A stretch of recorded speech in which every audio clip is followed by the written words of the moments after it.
On the first part of the question, there's been several studies done on this basin.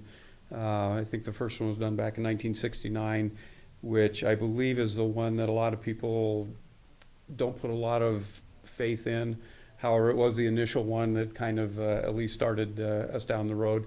In the 1990s, the USGS did a couple of follow-up studies and actually had a water model. They primarily focused on the Beaver Dam wash and I believe is the Muddy Creek wash areas and water availability in those areas. Those studies took some of the results out of the 1969 study, and then they created a new water model based on new geological information that they had in place and some other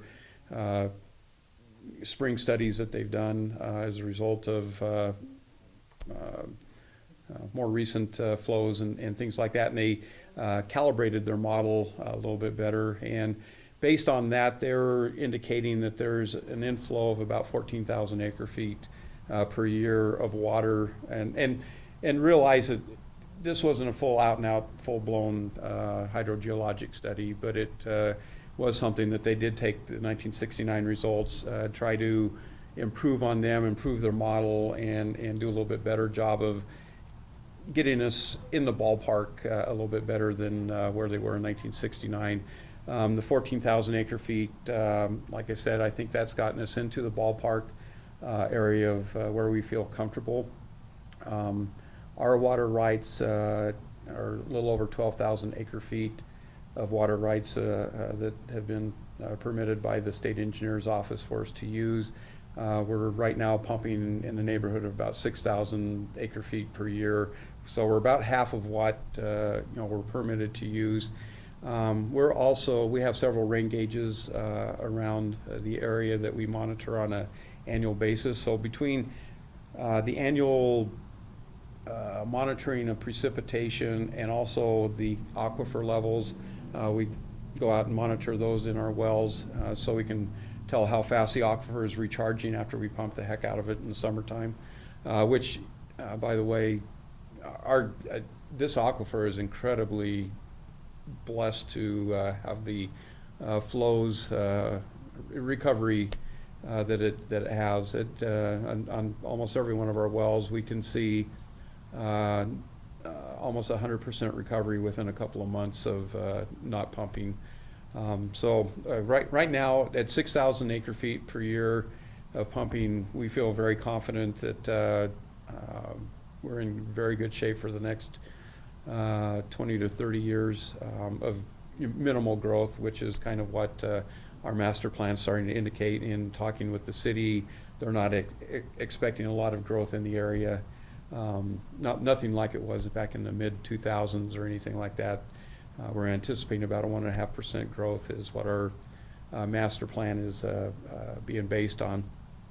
And based on that, our master plan is indicating we have enough subsurface water supply, even without conservation, to get us through 2050. So we got about 35 more years, 35 more years of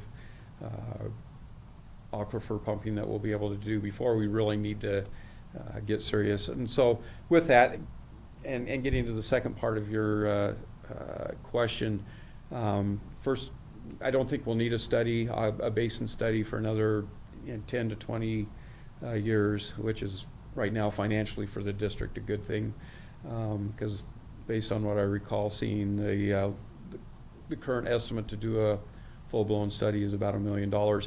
And then tying into the second part of your question, if we do a study in the next 10 to 20 years, how do we make sure it's going to be accurate and more detailed than anything that's been done before? And I think a couple of things that will help play into our favor on that is we will have a lot better history based on our precipitation reviews of our rain gauges. We'll have a lot more history on not only our wells in the area, but the wells in the Beaver Dam area, and in the Muddy Creek area. And based on a collection of all that information, that we'll have a good historical basis on. And once we have the USGS professional hydrologists on board to be able to review all that information. I think we'll have, not only will we be in the ballpark, but I think we'll be, right, somewhere between home plate and the pitcher's mound, dialing that information in and having a really good idea of where the valley can proceed towards in the next 20 or 30 years after 2050. So I hope that explained that. I know it was a roundabout way of getting there. Well, no, I appreciate it, and I think I can feel a little more restful that we have enough water, at least for as long as I need to worry about it. I know you've only been here a couple of months, and so you may not be fully ready to answer this question, but Virgin Valley Water District customers in Mesquite have seen a lot of turmoil in the district over the past 7 or 8 years. There's been allegations of some pretty major problems, including mismanagement, theft, and collusion, and assorted other sordid misdeeds. Certainly none of that while you've been here. No. But I think, again, speaking for myself, a lot of people here in Mesquite, I think, see you as the honest outsider who is here to help make certain that the customers are treated fairly, the district is run in a fair and equitable manner, and you're kind of here without a lot of baggage or local connections or any of those things, so you can really look at the entire picture and be rational and fair about it. I appreciate that. One of the questions is, what are you planning to do maybe to enhance the reputation of the Virgin Valley Water District so people can put all those bad thoughts to rest? Well, first of all, and I'll let you share that with your listeners as you see fit. What I've done is given John a list of my values and how I manage and kind of, and I presented this to my staff the very first day that I got here to let them know kind of who I am, where I come from, and kind of my background and what my values are. And I think those things that hopefully people are looking for in the general manager of the district, as far as honesty, integrity, those values are listed on there, and that's in my 30-plus year career. Those are the values that I've used throughout my career to help lead and guide me through some difficult times, and also set some precedents for good times in my previous employment. I was fortunate to be raised by really good parents, and they, my dad was a cowboy for. He was a military guy all his life, but he was raised a cowboy when he was a kid, and there were certain rules of cowboyship that growing up that honesty and integrity are the things that you learn and abide by, and a handshake's a handshake, and people tend to trust you in that area, and that's the type of person I am, and I want to make sure that the people of Mesquite and Bunkerville and the area understand that. Yeah, I don't have any preconceived notions of what needs to happen. I do know what I want the district to look like in a few years. I want us to be in the news for being the best water system in the state, for having great staff, and I realize that probably doesn't sell a lot of newspapers, but I want to get out of the Virgin Valley Water District's in another lawsuit, and they just aren't doing things right and things like that. I want to get out of that mindset, and I think the district has a great staff and are running the water system extremely well. I think we've got a couple of tweaks we got to make on the infrastructure, but as far as personnel and management, I think we're spot on and heading in the right direction. So. Great. Well, we appreciate that. That's what we're looking. We want the same thing you do. And I'll have to talk about, of course, the always touchy subject of rates. I've been in attendance at many of the meetings and seen the proposals and the engineering estimates and the cost estimates, and to a novice, it seems like a significant rate increase is just inevitable. You inherited it. Certainly, again, nobody's going to point the finger at you, you kind of inherited the unenviable job of probably having to deal with that in the near future. And I know there's rate studies being done and different different schemes being worked on to try and figure out how to do these rate increases. Of course, you know, 3 years ago there was a pretty significant rate increase. So the citizens are going to look a little bit and say, wait a minute, give us a big increase 3 years ago, and now you want more. On the other side of the equation, I know that when the economy goes down and people start using less water, that it reduces your stream of revenue, and you've got bills to pay, and if you're selling less water, you have to sell the water you do sell for more so you can pay your bills.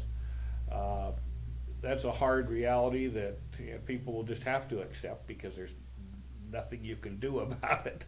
My question is, what do you see as an equitable way to do that? Is there any possibility? I know one of the conundrums is that the more you raise rates, the more people can serve because they want to pay less, and then your revenues go down again. So it's not simply I'll raise it this much and get that much more money. When you raise it, people quit using so much, and so it's kind of a catch-22. There has to be a formula there somewhere, and can you share with us a little bit about how it might be accomplished? I'll do my best. I think first of all, one of the things that our customer base may not understand really well is how complex this water system is, and realize that this was really put together in a 20-year period, and a lot of it went in really fast, and there were some good things done and maybe not so good things done, but nonetheless people are getting water, and some of them are getting water at extremely high pressures, and some are getting water at not so high pressures, and just in the last 5 years we had the arsenic issue that hit the district, and that caused some issues, and we had to go into quite a bit of debt to fix that. And unfortunately, there's not a simple formula that's going to fix this problem, and that's kind of the issue that staff and the board are dealing with right now. Is we've got a lot of variables that we're dealing with, from infrastructure improvements that we need to do over the next 6 years to over the last couple of years with the budgetary problems that we've run into. We've deferred maintenance and repairs on some things that is going to cost some money. I sat down and penciled out a rough estimate, engineering cost-wise, if none of this infrastructure existed right now, but we were going to put it all in one project. We have a little over 170 miles of pipeline in the ground. We've got 5 different treatment plants. We've got 8 wells, and all that in the meters and everything else that we've got penciled out to roughly about $188 million worth of infrastructure that the district has in the ground if we were going to replace it brand new today. And that's, if you liken that to a car, you certainly don't want to have a Cadillac. Well, everybody wants to have a Cadillac of a system, but you certainly don't want to have a broken down old Chevy sitting on the side of the road that only runs part of the time. And somewhere we've got to strike that balance between the Cadillac and the broken down old Chevy. And unfortunately, we don't have all the cash in hand to go buy a brand new Cadillac, and we're struggling with cash in hand to maintain the broken down old Chevy right now. And just to the average rate customer in timeout. Hey, Kev, just a sec. Sorry. It's all right. That's a